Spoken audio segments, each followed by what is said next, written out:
There will be no DNA test of children in matrimonial disputes, causes mental trauma in children. Supreme Court gave the judgment. National Human Rights Commission expressed concern about mental health institutions. Recovered patients living illegally cited for violation of Article 21. Government changes organ transplant rules. People older than 65 years will also be able to take organs from the deceased. India is the third largest transplant country in the world.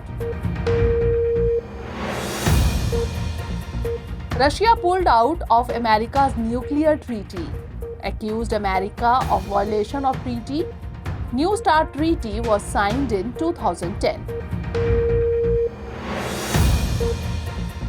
And Union Education Minister launched Jaadui Pitara. Aim is to bring a change in the way children learn. NCERT has prepared. Recently, the Supreme Court gave an important judgment related to marital relationship. The court has observed that DNA test of minor children cannot be routinely ordered in matrimonial disputes involving allegations of cheating. Negative impact on children was cited as the reason for it. It has also been said that the right to privacy is being affected due to this. This judgment has been given by the Division Bench of Justice V. Ramasubramaniam and V.V. Nagratna. The court has given this judgment while hearing of the petition filed regarding the DNA test of the child in the divorce proceedings. This case is related to the state of Maharashtra. Basically, the husband sought divorce from his wife on the ground that she had committed unfaithfulness to their marital relationship. Also, the second child born by the wife is not his. On this, he sought permission from the court to determine the legitimacy of the child. The family court allowed this, and the Bombay High Court also upheld this permission. But the Supreme Court has rejected the demand for DNA test. The court argues that genetic information is personal and confidential. Also, such an order allowing DNA test would damage the reputation of the mother. As such, the family court should not pass such orders unless there is sufficient ground for rebutting the presumption under Section 112 of the Evidence Act. At the same time, the Apex Court also said that it is not prudent to draw an adverse inference under Section 114 of the Evidence Act in every case where the parents refuse to undergo DNA test of the child. The bench also said that children should not be treated like material objects, especially when it is a matter of divorce. In these cases, ordering forensic or DNA testing is very sensitive. This also causes mental trauma to the children. Let us tell you that according to Section 112 of the Evidence Act, birth during married status is sufficient proof of the legitimacy of the child. Section 114 of the Evidence Act says that any person may refuse to answer a question which the law has not compelled him to answer. In such a situation, if the person answers, it will be in his favor. According to media reports, the central government may reintroduce the AMASR, that is, Ancient Monuments and Archaeological Sites and Remains Amendment Bill in the Parliament. This information was given by Union Tourism and Culture Minister G. Kishan Reddy. According to the news, the government can make a provision for construction work in the prohibited area of 100 meters around the protected monuments. These provisions will be particularly applicable in the case of smaller and less important monuments like statues, tombs, and cannons, etc. According to the government, there is no need to restrict such a large area around these monuments. It may be noted that the government had also brought a bill in the year 2017 for the purpose of amendment in AMASR, but it could not be passed by the Parliament. In this amendment bill, the government had brought a new definition of monuments. It also provided for the government to take up infrastructure projects within prohibited areas around protected monuments. Apart from this, public works were also defined in it. Let us tell you that AMASR Act was brought in the year 1958.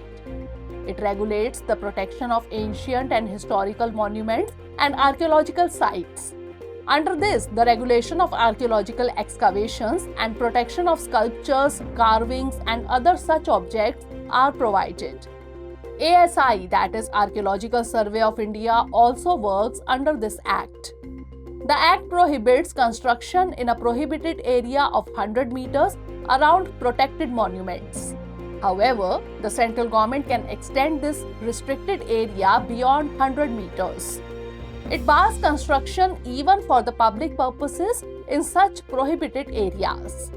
But under certain conditions, construction work can be done here.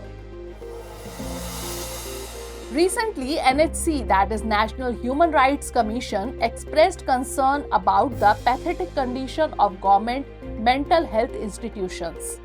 In this context, the Commission has also issued a notice to the Union Health and Family Welfare Secretary and the Director General of Health Services. In fact, the Commission had visited all the mental health institutions across the country to assess the ground situation and implementation status of the Mental Health Care Act 2017. During this, the Commission found that there is a huge shortage of doctors and staff. According to the Commission, in many cases, recovered patients are being kept illegally in hospitals. The Commission has termed this as a violation of human rights of mentally ill patients. Along with this, it has also been declared unconstitutional under Article 21 of the Constitution. Apart from this, the National Human Rights Commission has also expressed concern about the implementation of the Mental Health Care Act. Let us tell you that the purpose of the MHA, that is Mental Health Care Act, is to provide mental health care and services for mentally ill persons, to protect, promote, and fulfill the rights of such persons during the delivery of mental health care and services, and for matters connected therewith. It was brought in the year 1987. Later, it was amended by the Parliament in the year 2017. It guarantees the right of every mentally ill person to receive care and treatment from mental health services run or funded by the government.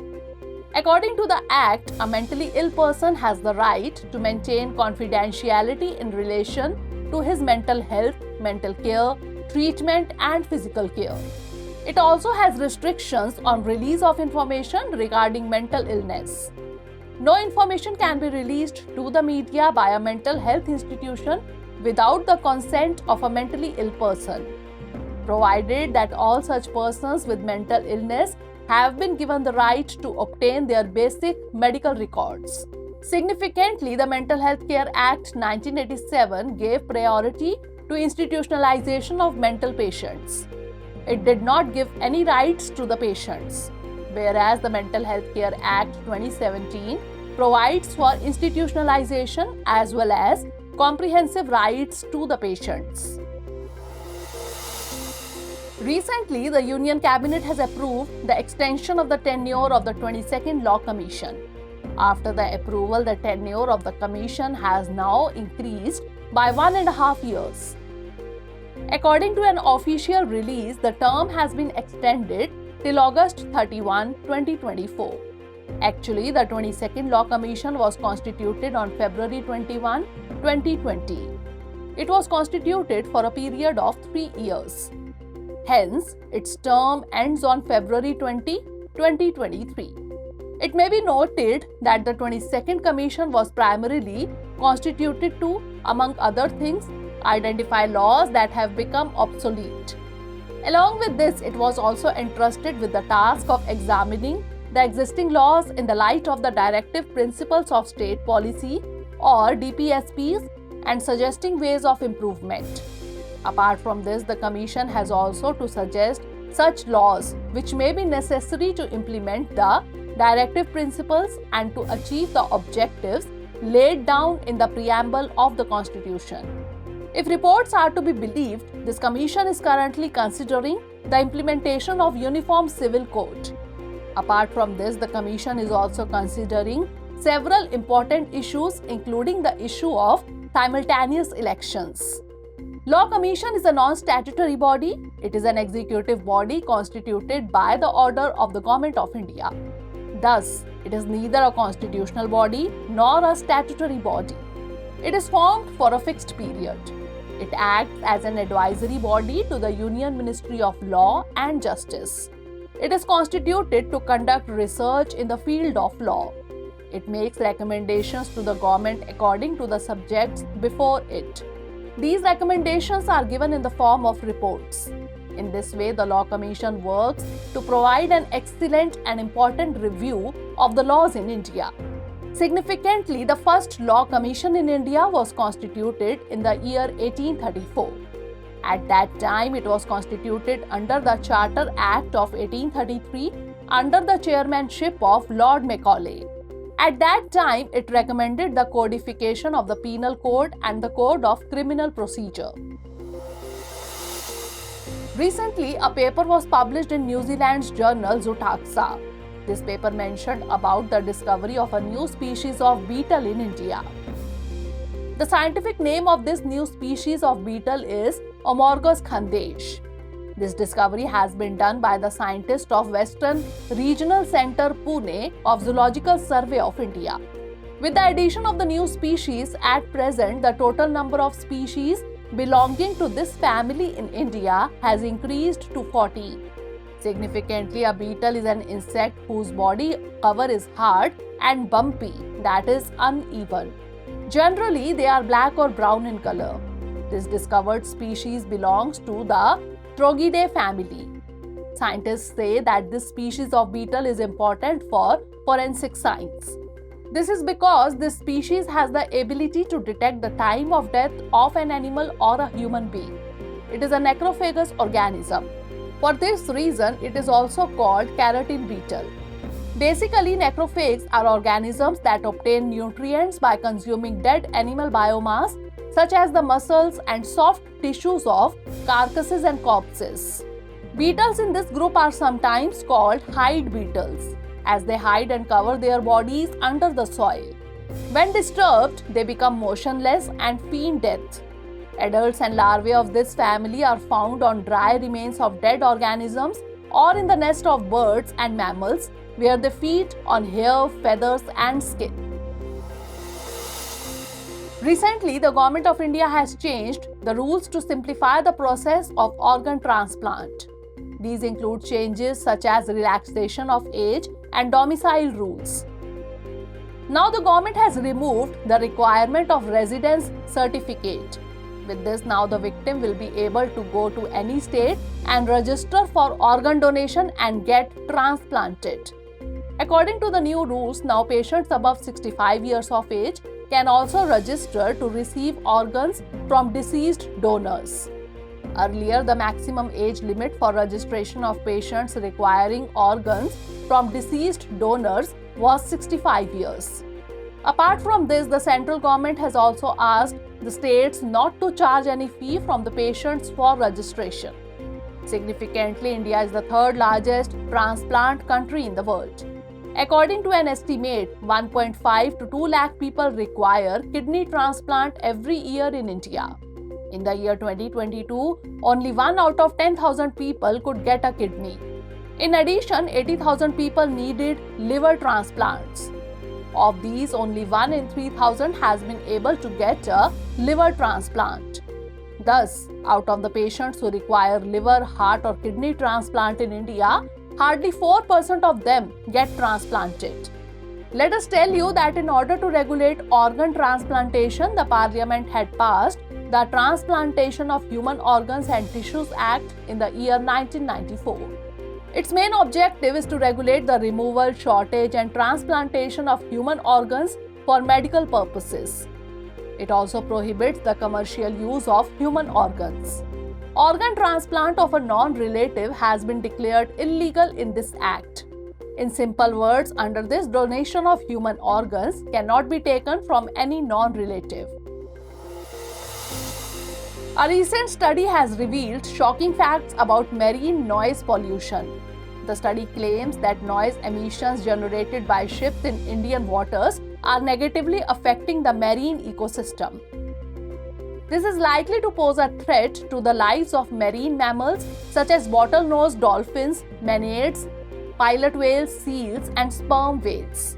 The study was published with the title Measurement of Diurnal Underwater Noise Levels by Ships in Indian Waters. The work has been carried out by a marine engineering research student at Andhra University. For this, ambient noise levels were measured using a hydrophone autonomous system about 30 nautical miles off the Ganga coastline. This system was also used at Visakhapatnam port. The sound pressure level in Indian waters is 102 to 115 decibels relative to 1 micropascal. However, scientists have agreed to use 1 micropascal as the reference pressure for sound underwater. The sound pressure level of the East Coast, as measured recently, is slightly higher than that of the West Coast. In fact, sound is the main source of energy for many behavioral activities of marine mammals. This includes mating, interactions, feeding, cluster cohesion, and foraging, etc. In such a situation, the sound emanating from the ships affects them. As a result, these organisms suffer internal injuries, loss of hearing, changes in behavioral responses, and stress. In addition, the internal sounds and machinery vibrations of the water beneath the ships also overlap with the communication frequency of marine species. This process is called masking. Due to this, there may be a change in the migration route of marine species to shallow water. Also, it can be difficult for them to go back to deep water. Recently, Russia has announced its exit from the nuclear treaty with America. This announcement was made by Russian President Vladimir Putin during his address to the nation. In this, he has justified the Russian invasion of Ukraine by accusing Western countries of threatening Russia.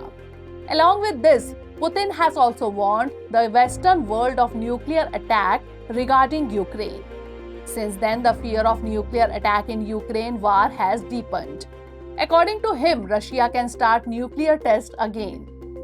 Although he has said that Russia will not do it first, but if America tests, Russia will not back down either. Significantly, Russia and America are the biggest nuclear powers in the world. They have about 90% of the world's nuclear weapons.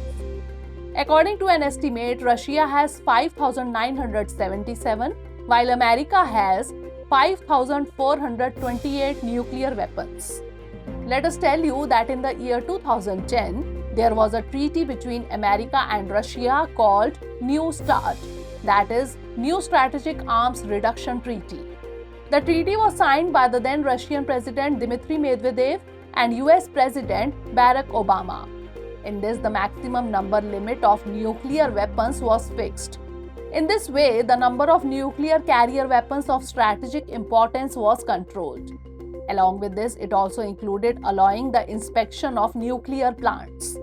Apart from this, there was also a provision in this treaty to reduce the deployment of nuclear weapons and the use of missiles with nuclear weapons. Significantly, this was the last major arms control treaty between Russia and the US. This treaty was to end in 2026, but now Putin has announced to get out of it. Recently, a report titled Gross Domestic Climate Risk was published. This report has been released by a global organization called XDI, that is Cross Dependency Initiative. According to the report, in the year 2050, 80% of the top 50 most at-risk states will be from China, the US, and India. 26 states of China, 9 of India, and 5 of America have been described as most unsafe. 114 of the top 200 regions in the list are from the continent of Asia, which includes Pakistan, Indonesia, and most of the Southeast Asian countries. Of these, 9 states in India are most vulnerable to climate risk. These states are Punjab, Bihar, Uttar Pradesh, Maharashtra, Rajasthan, Tamil Nadu, Gujarat, Kerala, and Assam. while Mumbai is the most vulnerable city. For the report, XDI analyzed the physical climate risk to the built environment, such as buildings and properties, in 2,600 states and provinces around the world by 2050. For this, the aggregated damage ratio or ADR has been assigned for each sector in the index. It shows that the total amount of damage to the environment in these areas by the year 2050. Here, higher ADR indicates higher risk. The Cross Dependency Initiative is a global organization. The organization provides infrastructure risk assurance services based on climate change science, infrastructure, engineering, and advanced statistical methods. Recently, Union Education Minister Dharmendra Pradhan released a new study material. It has been named Jaadui Pitara. This Jaadui Pitara is associated with children from the foundational level. Its purpose is to change the way the children from 3 to 8 years learn and improve the education system. Jaadui Pitara is a set of playbooks, puzzles, flashcards, posters, worksheets, and storybooks. It has been prepared by NCERT. This study material is available in 13 different Indian languages. It has been developed in line with the National Curriculum Framework. The materials are easy to use and can be downloaded and printed on paper. This content focuses on 5 key developmental activities to stimulate children's curiosity. These activities include literacy development, positive learning habits, cultural development, cognitive development, socio-emotional development, and moral development.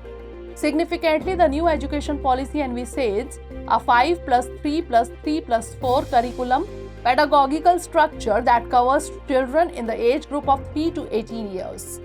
In this sequence, the Department of School Education and Literacy under the Ministry of Education constituted the National Steering Committee. K. Kasturirangan was appointed its chairman. This committee was entrusted with the task of preparing the national curriculum framework for each stage. The National Curriculum Framework for the foundational stage was launched by the Ministry of Education last year. NCERT has developed Learning Teaching Material or LTM as per the syllabus outlines. Lately, this LTM has been launched in the name of Jaadui Pitara. Recently, OECD, that is Organization for Economic Cooperation and Development, released the Services Trade Restrictiveness Index. Defying market constraints in this index, India improved by 1 point to 47th position in the year 2022. It is followed by Russia, Thailand, and Indonesia at 48th, 49th, and 50th place respectively. Last year, India was ranked 48th. According to experts, India's ranking has improved due to the sanctions imposed on Russia.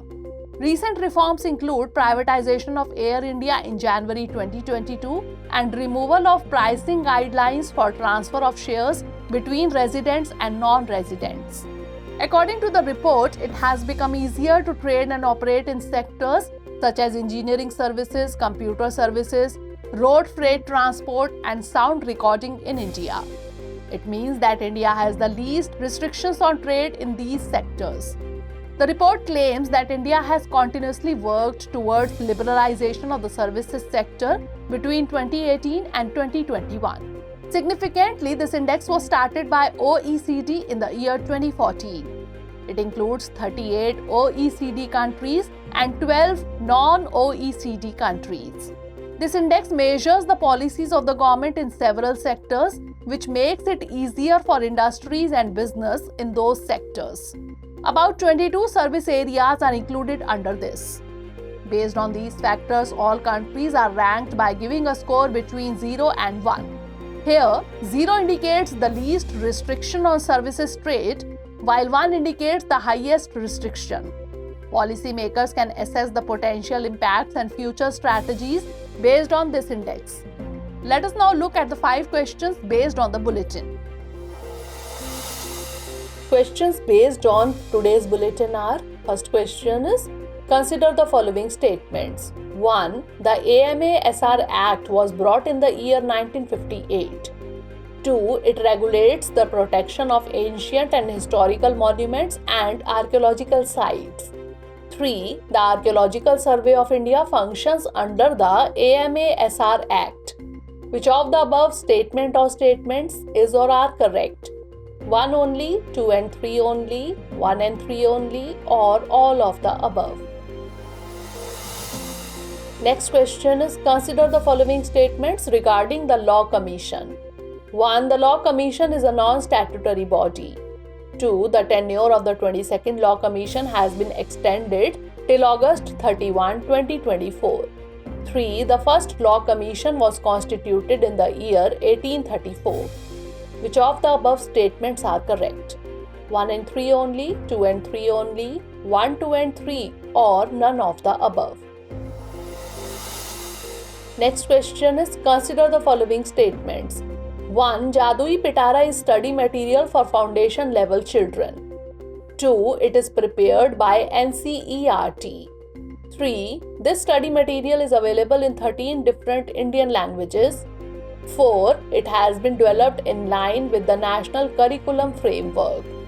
Which of the above statement or statements is or are correct? 1 only, 2 only, 1, 2 and 3 only, or all of the above? Next question is, Services Trade Restrictiveness Index is released by which of the following organization? OECD, WTO, OPEC, or none of the above? Last question is, what is the Omorgus khandesh which was recently in news? A species of butterfly, a species of beetle, a species of flower, or none of the above? So for the time being, that's all in this bulletin. At the end, let us have a look at few more events of the last week in other news. Recently, Indian Council of Agricultural Research or ICAR has developed a new variety of wheat. ICAR has named it HD 3385. According to ICAR, this variety can tackle the challenges arising due to changes in weather patterns and rising heat levels. Significantly, the scientists of the Indian Agricultural Research Institute had earlier developed two varieties of wheat. The first variety is HD CSW18. It was officially notified in 2016, while other variant HD 3410 was developed in the year 2022. Recently, the Sansad Ratna Award 2023 has been announced. This time, 13 MPs have been given this award. These include 8 Lok Sabha and 5 Rajya Sabha members. 3 former MPs are among the awardees. Vidyut Baran Mehato, Dr. Sukanta Majumdar, Adhir Ranjan Chaudhary, Dr. Manoj Kumar Jha, Chhaya Verma, etc. are among the MPs who received the award. Under this, the Finance Committee from Lok Sabha and the Transport, Tourism and Culture Committee from Rajya Sabha have also been honoured with the award. Apart from this, Lifetime Achievement Award has been given to former Rajya Sabha MP T.K. Rangarajan. These awards were started on the basis of the suggestions of former President APJ Abdul Kalam. India's first hybrid rocket was launched recently. This was launched from Pattipulam in Tamil Nadu. It will be used for research in weather, atmospheric conditions and radiations. It was named as Dr. APJ Abdul Kalam Satellite Launch Vehicle Mission 2023. It was developed by Martin Foundation in collaboration with Abdul Kalam International Foundation and Space Zone India. Recently, India's UPI and Singapore's PayNow have been officially linked. After this, real-time payments can now be made between Singapore and India. This linkage will facilitate the Indian diaspora to carry out financial transactions. After this linkage, Singapore has become the first country with which India has started cross-border P2P, that is person-to-person payment facility. Notably, Singapore already has UPI payments through QR codes, although the number is still limited.